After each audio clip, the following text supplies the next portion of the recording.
Hello, welcome to MA307 Numerical Analysis class. In this lecture, we are going to introduce iterative methods for solving linear systems. Direct methods compute the solution to a problem in a finite number of steps. For example, the Gaussian elimination and LU decomposition methods introduced in the previous lectures are direct methods.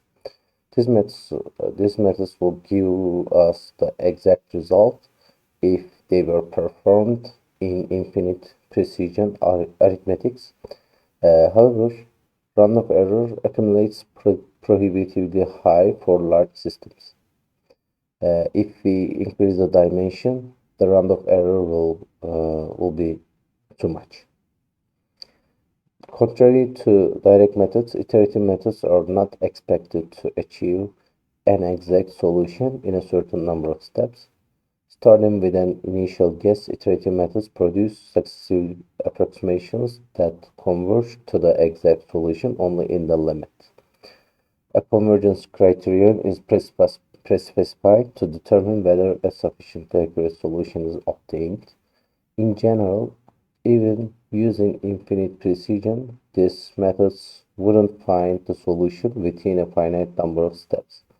So iterative methods are the sort of limiting methods. So it's kind of taking the limit of the solution. Okay, so when we perform iterative methods, we with each iteration we get closer and closer to the exact solution, but we never arrive at that point. But in reality, we don't really need to arrive at that point, so we don't need to have the exact solution as long as we have enough accuracy. So this is the idea behind the iterative methods. Examples include Gauss-Seidel and Jacobi iterations. So these two will be introduced in this lecture. Practitioners generally employ iterative methods for large linear systems because large linear systems require lots of computations, and this will increase the run of error. So after some point, the run of error will dominate all the accuracy, and we will not see any good results with direct methods. So if the dimension increases, then we say iterative methods will be more commonly used. In this lecture, we present Gaussian and Jacobi iteration methods for an introduction to iterative methods. Also, there are various iterative linear solvers available, such as conjugate gradients or GEMRES, and also various forms of this GEMRES, and also by CG. It's like conjugate gradient, but it is sort of different. Okay, so these are other possible options. Okay, so for in general, for Jacobi and Gauss-Seidel method, we first need to introduce some assumptions. Consider the following system. So this is our linear system to be solved. Let the system satisfy the following assumptions. First, the system has a unique solution. So this is a must. Otherwise, we cannot solve or use iterative methods. In some particular cases, iterative methods still works, but this will be our assumption for this lecture. The diagonal entries of the coefficient matrix are non-zero, so diagonal entries are A11, A22, and ANN. So these are all non-zero elements. So we say AII is not equal to 0 for all I from 1 to n. With these assumptions, we can perform this operation here. So this is basically we solve for x1 in the first equation. So here we have x1, x2, and xn in the first equation. But here in the first equation, we solve for x1. In the second, we solve for x2. And in the last one, we solve for xn. So this is what we do. X1 will be equal to 1 over A11 times all of these numbers and unknowns, and also x2 will be like this, and xn will be written in this one. So this is what we call as the equation 1 now. We will refer to this equation a lot in this lecture. Okay, let's start with the Jacobi method. The algorithm: make an initial guess for the solution. So we start with an initial guess. In the direct method, we didn't have such initial guess, so the initial guess couldn't be used there. But here, the beauty with the iterative methods comes with the initial guess. If you have good enough initial guesses, then your solver will converge very fast. Okay, so this is something very useful and common with the iterative methods. Okay, and also we need to make the best effort on finding the best initial guess, because the convergence of the method is strongly related with how well this initial guess is close to the real solution that we are looking for.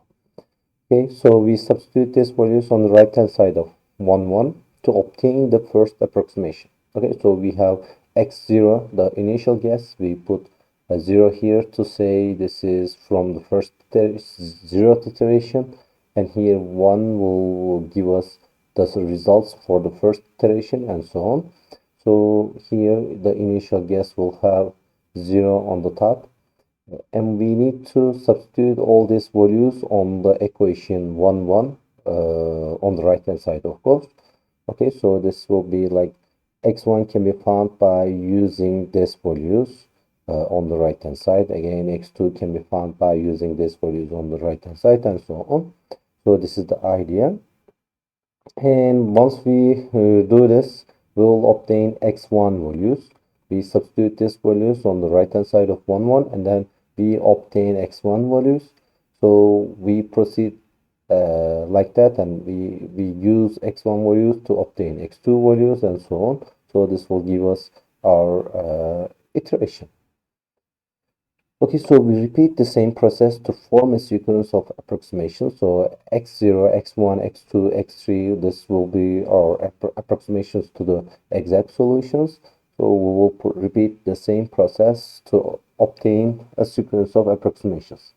So for given any xk minus first approximation to the true solution, we can find xk, the next approximation, by substituting the xk minus 1 on the right hand side. This is also written in this form. Okay, so we have xik is equal to 1 over aii times this summation. And then we say we need to have a pre-specified tolerance to stop. So this is something we need, because this is a iterative method, and it will convert to the exact solution, but maybe never arrive there.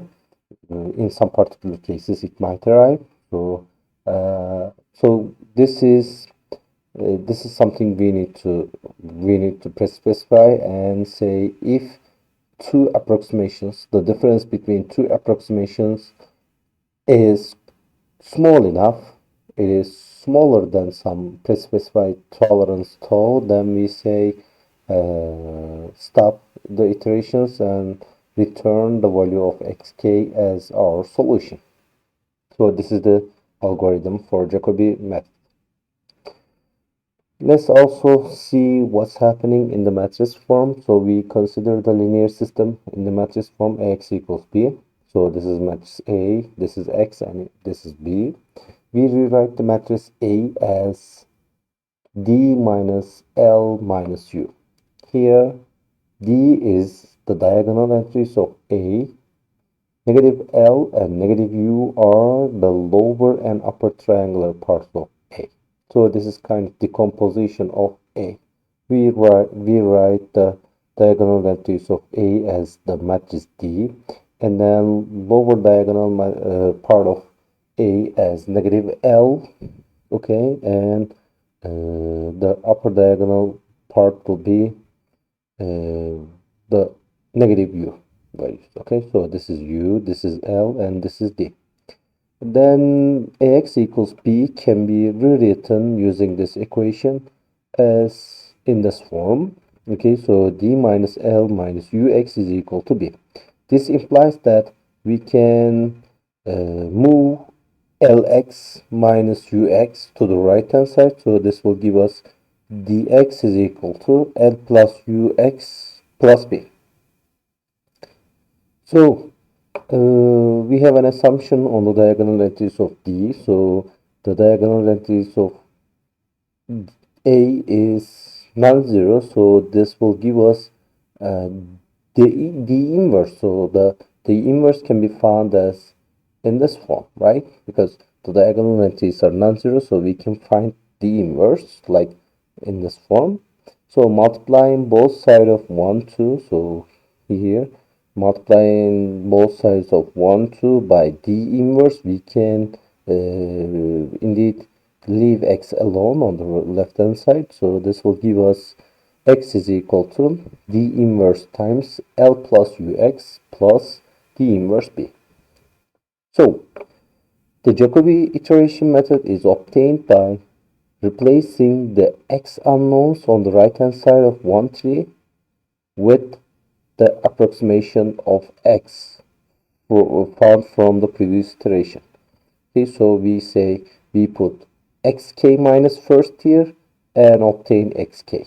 So xk will be equal to d inverse L plus uxk minus first plus d inverse b. Okay, so this is the idea. The last equation is the matrix form of the Jacobi method. Okay, let's see this on an example. Consider the following linear system. So this is the linear system we're working with. So we have an initial guess x0 is equal to 0, 0, 0.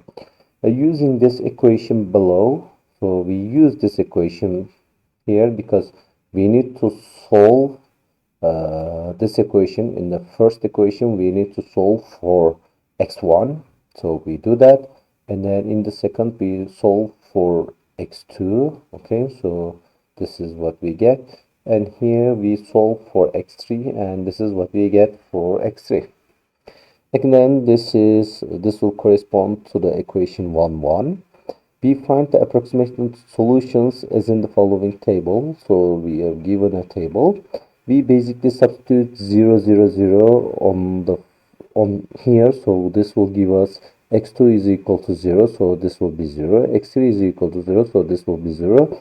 So x1 will be negative 1 over 5, which is negative 0.2. So x1 is negative 0.2. Okay, what happens to the x2?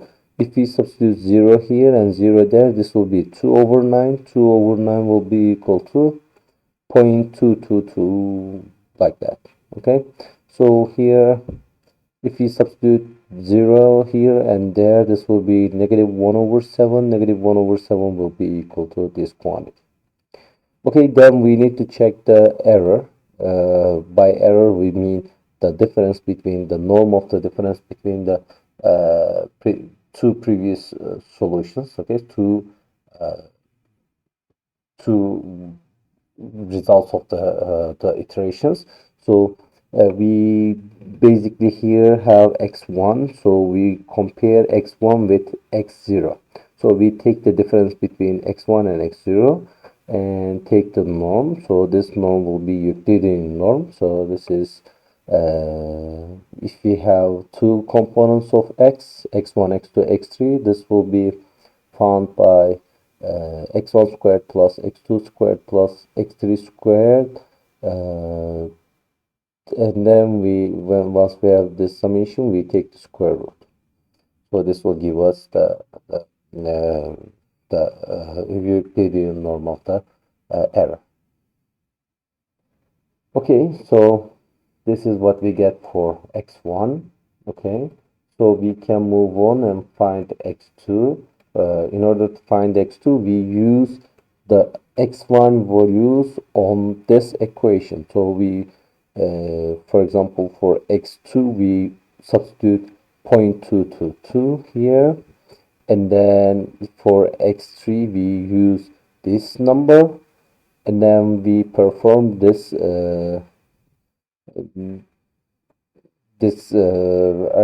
arithmetic operation, and then we obtain x1. So x1 will be this quantity.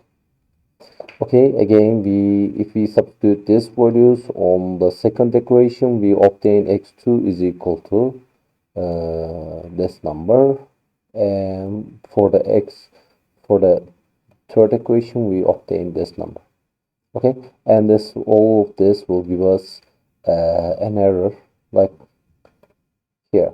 Okay, so this will be the norm of x2 minus x1. Okay, if you follow these iterations, we will see the difference between the norm of the difference between two successive approximations will decrease, and it will be almost like 5 times 10 to the negative 1, 2, 3, 4, 5, 6. So this will be 5 times 10 to the negative 6. Okay, so given a tolerance, if we have tolerance like 5 times 5 times 10 to the negative 5, then we obtain a solution in the ninth iteration so that the desired tolerance is achieved. So if we are at the ninth iteration and we are okay with this tolerance, then we see this is less than the tolerance, so we obtain a solution in the ninth iteration that will be close to the true solution within this tolerance. Okay, next we introduce Gauss-Seidel method.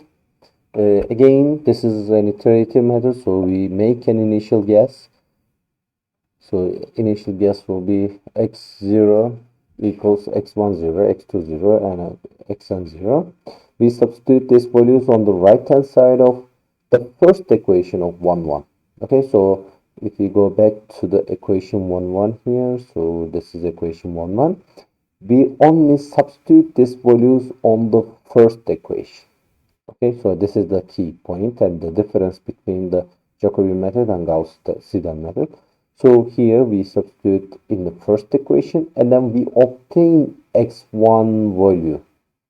Then when we move on to the second equation, we use the current x1 value on the second equation.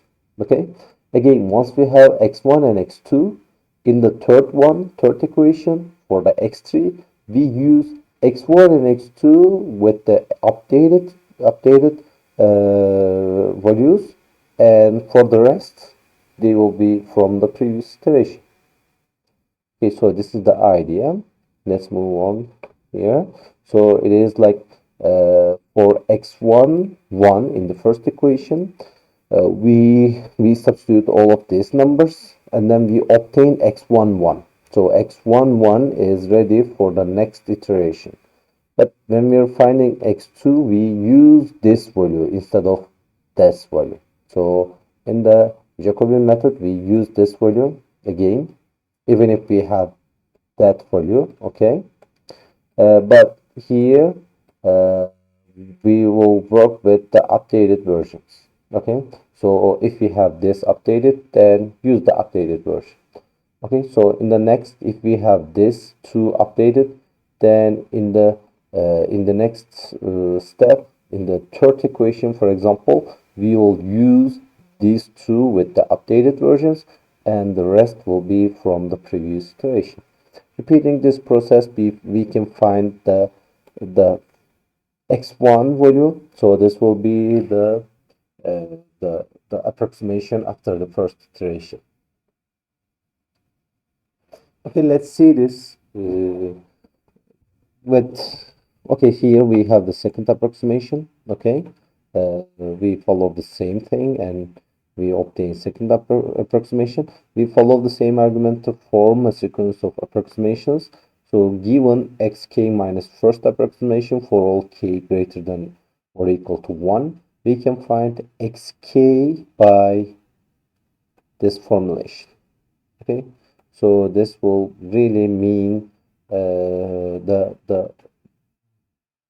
algorithm or the the pattern we mentioned here. Okay, so this will give us exactly the same thing. Okay, then we still need a tolerance and we stopping criterion. So if two successive solutions, difference between two successive solutions, when we take the norm is less than tau, then we say, okay, stop. Then return xk as the solution.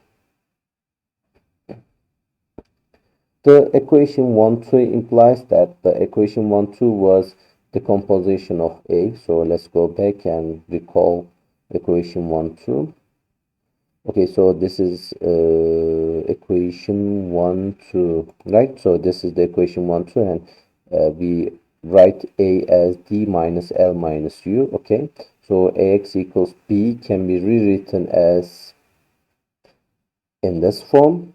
Okay, so we basically move the u part to the right hand side and leave the diagonal part of A and the lower triangular part of A on the left hand side.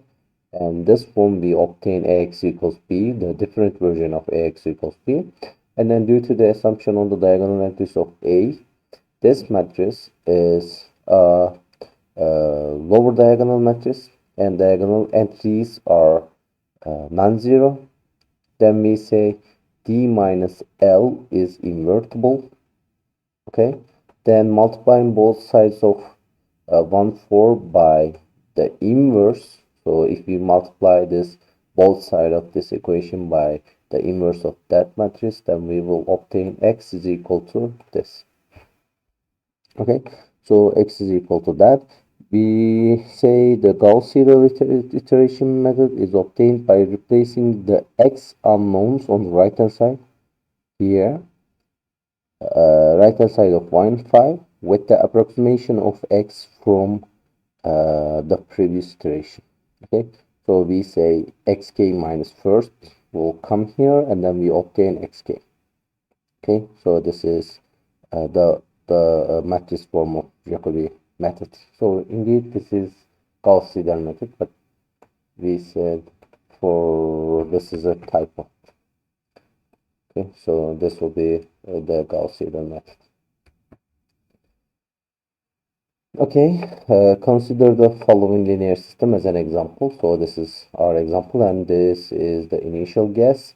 We still rewrite this equation as in this form. So we solve for x1 in the first equation and x2 for the second equation and x3 for the third equation. And then we say this is the initial guess. We substitute zero values here. So once we substitute zero values, x1 will be negative 1 over 5. So negative 0.2. So this is what we have for x1.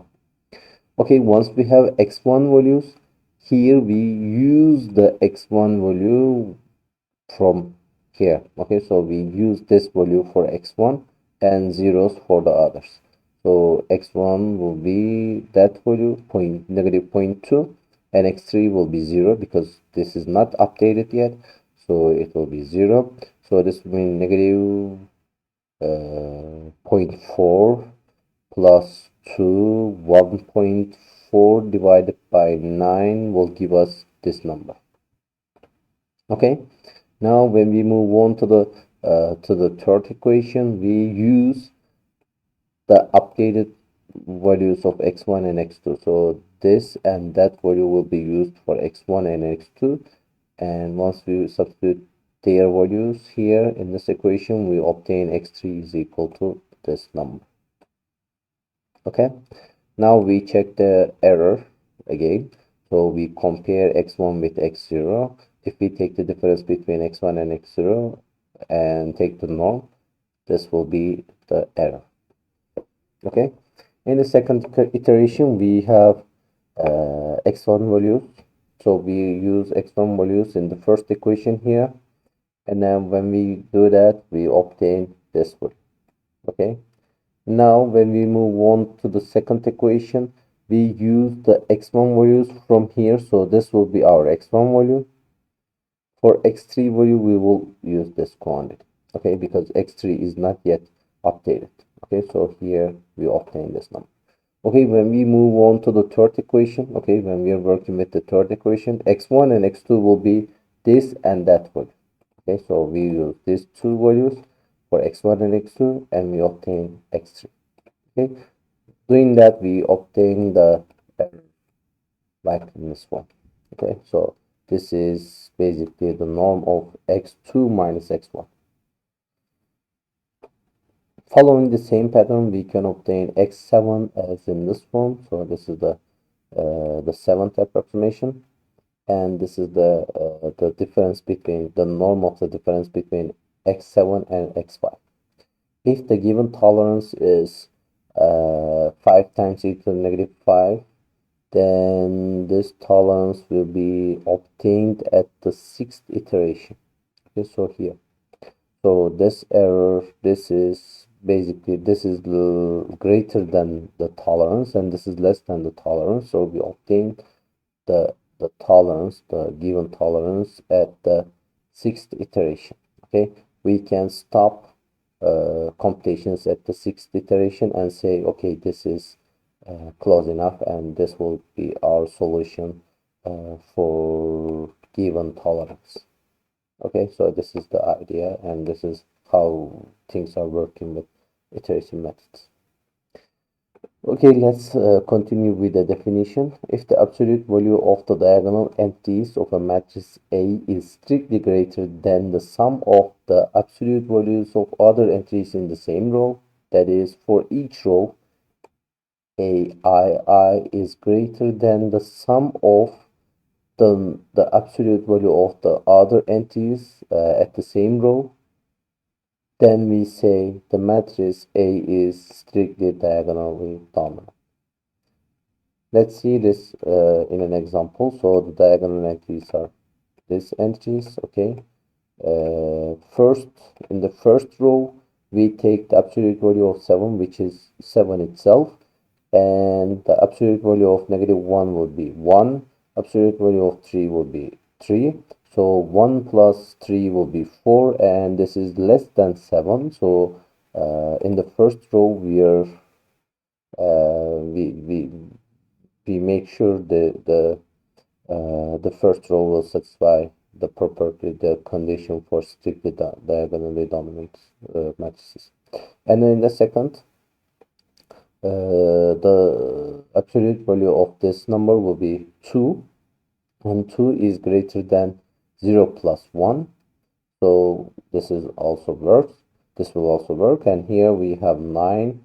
7 plus 1 will be less than 9. So this matrix is strictly diagonal dominant. Okay, a theorem. If A is strictly diagonal dominant, the Jacobi and Gauss-Seidel iteration methods are convergent for the system, assuming this matrix as the coefficient matrix. Okay, an example, the Jacobi and Gauss-Seidel methods both converge for the following linear system. So this linear system, because this linear system is strictly diagonally dominant. We've seen this before in the previous example. So this is the matrix A and it is strictly diagonal dominant. So we say Jacobi and Gauss-Seidel method will both converge. Okay, so if this theorems tell us strictly diagonal dominant matrices, for strictly diagonal dominant matrices, the linear system will converge with Jacobi and Gauss-Seidel iteration. So this is something, but that doesn't mean if we are, for example, working with Jacobi and Gauss-Seidel iteration on a matrix which is not strictly diagonal dominant, then this will not converge. No, this is not the result. This is not a conclusion we can draw out of this theorem. This theorem will give us only if the matrix is strict diagonal dominant, then Jacobi and Gauss-Seidel iteration methods work. Okay, there are some other matrices that is not strictly diagonal dominant, but still Jacobi and Gauss-Seidel methods works. But there is a small gap between this property, this condition on A, and the matrices, the other matrices that is not satisfying this condition, but still converging with this iterative method. So there is a very small gap there. So this theorem will work most of the time. Okay, that's all for today. Thanks for watching and listening carefully.